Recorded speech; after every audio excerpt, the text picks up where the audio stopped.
नमस्कार मित्रों, जय शंकर की हर हर महादेव। आज हम आपको लिए चलते हैं शब्द सुमन के साथ हिमालय की काशी है, हिमालय की वाराणसी है, गुप्त काशी की ओर। बाबा विश्वनाथ जी की गुप्त नगरी गुप्त काशी की महिमा सदियों से पूजनीय है। आध्यात्मिक लिहाज से यह स्थान जितना महत्वपूर्ण है, तीर्थाटन की दृष्टि से उतना ही उपेक्षित भी। जितना प्रचार प्रसार बद्री केदार का है, उतना गुप्त काशी का नहीं, जिस कारण यह क्षेत्र गुमनाम सा लगता है। भगवान भोलेनाथ जी का यह दरबार केदार मंडल क्षेत्र में स्थित है। रमणीक पर्वत मालाओं के मध्य शिव जी का यह गुप्त स्थान मोक्ष प्रदान करने वाला कहा गया है। बाबा विश्वनाथ की विराट महिमा को समेटे इस शिव दरबार की महिमा का वखान श्री शिवपुत्र स्कंद ने सबसे पहले महर्षि अगस्त को बताते हुए कहा, हे अगस्त, कैलाश भूमि पर एक मोक्षदायक श्रेष्ठ क्षेत्र है जो काशी के समान परम पूजनीय वो पावन है। यहाँ जो भी मनुष्य भक्तिभाव से भगवान शंकर की पूजा अर्चना करता है, वह परम कल्याण को प्राप्त करता है। स्कंद पुराण के केदार खंड में विस्तार से गुप्त काशी का वर्णन मिलता है। इसको हिमालय का वाराणसी भी कहा गया है। केदार के दक्षिण भाग में, पुराणों के अनुसार केदार के दक्षिण भाग में 6 योजनों की दूरी पर 2 योजनों में फैला यह काशी दिव्य मुक्त क्षेत्र है, जहाँ अनेकों ब्रह्मर्षिगण महेश्वर का ध्यान करते हुए महेश्वर तत्व को प्राप्त हुए, जिनके मस्तक अर्धचंद्र से अंकित हो गए। यह स्थान गुप्ततम है, इसलिए इसका नाम गुप्त काशी पड़ा। महर्षि अगस्त जी को स्कंद जी ने गुप्त काशी की महिमा बताते हुए केदार खंड के अध्याय 200 में कहा कि विश्वनाथ के स्मरण से परम विपदाओं का हरण हो जाता है। यहाँ सिद्धों के द्वारा भगवान शिव की स्तुति की गई, इसलिए इस स्थान को सिद्धेश्वर महादेव के नाम से भी पुकारा जाता है। यहाँ गंगा व यमुना ईश्वर में गुप्त होकर बहती हैं। जो मनुष्य यहाँ स्नान करता है, वह दुर्लभ मुक्ति का भागी बनता है। विश्वनाथ जी की इस नगरी की महिमा पर प्रकाश डालते हुए स्कंद ने अगस्त ऋषि जी से कहा, द्विज श्रेष्ठ, जो मनुष्य गुप्त काशी में स्वर्ण रत्न वस्त्र भूमि का दान करता है, वह अक्षय पुण्य को अर्थात कभी भी क्षीण न होने वाले पुण्य को पा जाता है। जो माघ मास में मकर राशि में सूर्य के स्थित होने पर यहाँ स्नान करता है, समझो उसने गंगा सागर आदि सभी तीर्थों में स्नान कर लिया और 7 दीपों वाली रत्न पूरित पृथ्वी दान कर दी।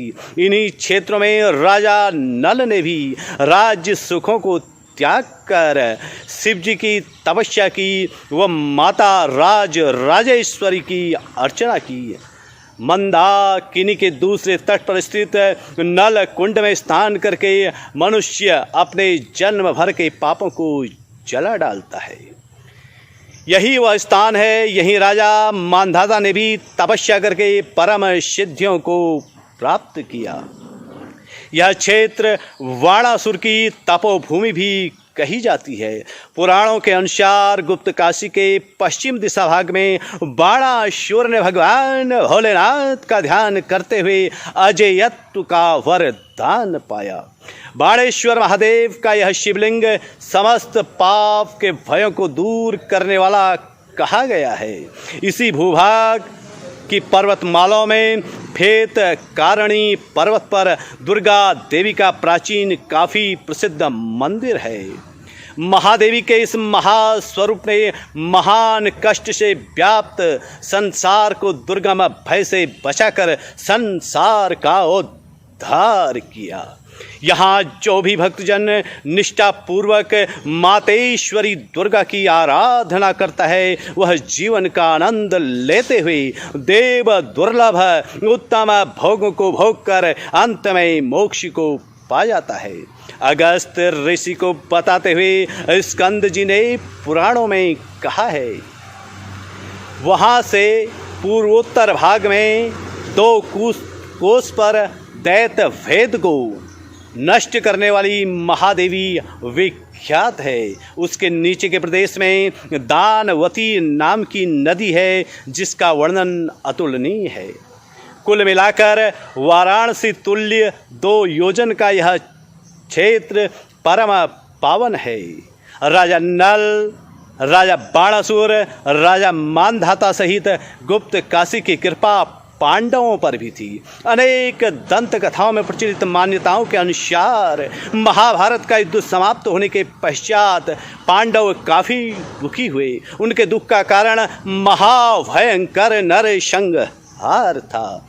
अपनी व्यथा भरी पीड़ा को लेकर वे योगेश्वर भगवान श्री कृष्ण एवं महर्षि वेद व्यास जी के पास पहुँचे।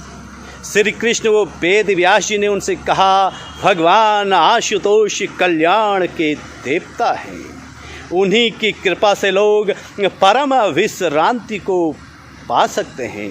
आपको उनकी तपस्या के लिए हिमालय की ओर जाना होगा। हिमालय के इस क्षेत्र में पहुंचकर उन्हें शिव जी की लीला का एहसास हुआ। उन्हें शिव जी के प्रत्यक्ष दर्शन न हो सके।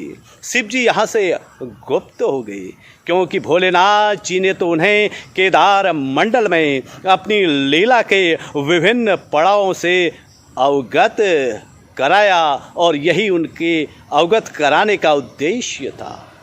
शिव जी के गुप्त होने के कारण यह क्षेत्र गुप्त काशी कहा जाने लगा। कहा जाता है यहाँ माता पार्वती से भगवान शंकर ने गुप्त विवाह का भी प्रस्ताव रखा था। मान्यता यह भी है कि मुगल सम्राट औरंगजेब ने वाराणसी स्थित बाबा विश्वनाथ जी के मंदिर को तहस नहस करना चाहा, तो काशी विश्वनाथ के ज्योतिर्लिंग की इसी स्थान पर गुप्त रूप से पूजा की, जिस कारण भी इसका नाम गुप्त काशी पड़ा।